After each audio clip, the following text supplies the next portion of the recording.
자, 이재명 대통령이 또 SNS에다가 또 부동산 관련된 글을 적었습니다. 네. 또 우리 정법전 TV에서 우리 정 변호사님이 또 집중적으로 한번 다보셨더라고요.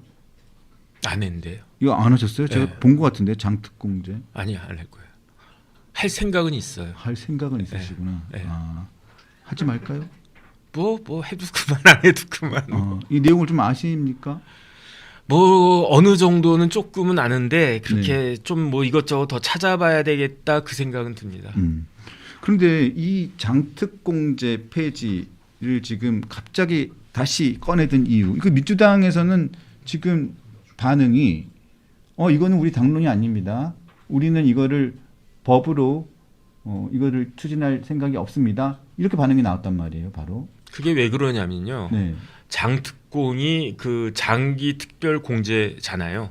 그러니까 집이 뭐 저도 한 채밖에 없어요. 그런데 어떻게 되겠습니까? 만약에 양도소득세를 매기는데 그거를 세게 매기면 제 집값이 많이 올랐어요. 저도. 그런데 저의 집값을 누가 올려줬습니까? 제가 봤을 때는 제 집값을 올려준 대통령이 두 분 계신데 노무현 대통령하고요. 문재인 대통령이에요. 그때 집값이 어마어마하게 올랐어요. 고맙다는 생각이 들기는 드는데 중요한 건 뭐냐면은 그런데 만약에 제가 다른 집으로 이사 가려고 하면 이사 갈 수가 없어요. 그게 왜 그런가? 양도소득세 때문에.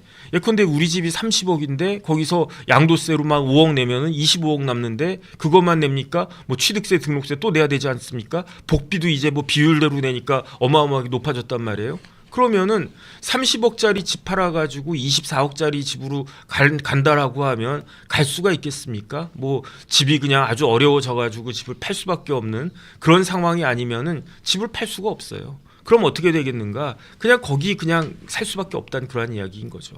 그 이야기는 뭐냐면은 결국은 가격이라고 하는 것은 수요와 공급이 딱 만나가지고 이게 가격이잖아요. 그런데 공급은 두 종류가 있는 거예요. 어떤 공급이 있느냐? 막 이렇게 신도시 만들어서 집을 막 짓는 거. 네. 이게 공급이란 말이에요. 네. 더 중요한 공급이 있어요. 그게 뭐냐면은 법률적 공급이거든요.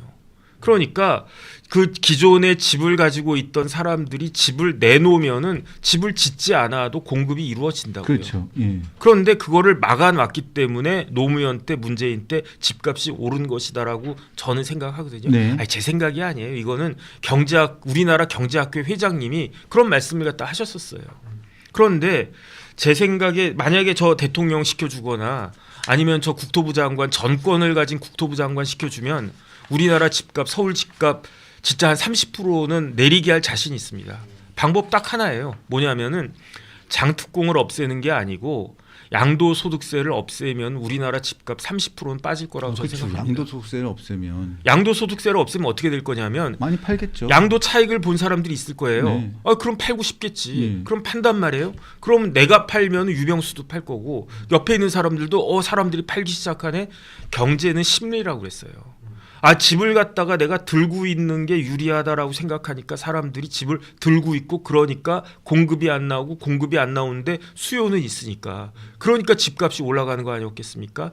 제 생각에 장특공을 갖다가 없앤다라고 하면 그나마 양도소득세 조금 조정해 주는 걸 없앤다라고 하면은 공급은 씨는 마를 거예요. 안 팔죠. 그 다음에 제가 확신하건대 만약에 이재명 대통령의 생각대로 장특공을 없애잖아요.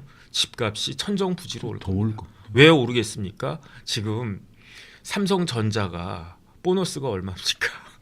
삼성전자가요. 평균적으로 노조에서 요구하는 보너스가 5억 3천인가 그래요. 아유.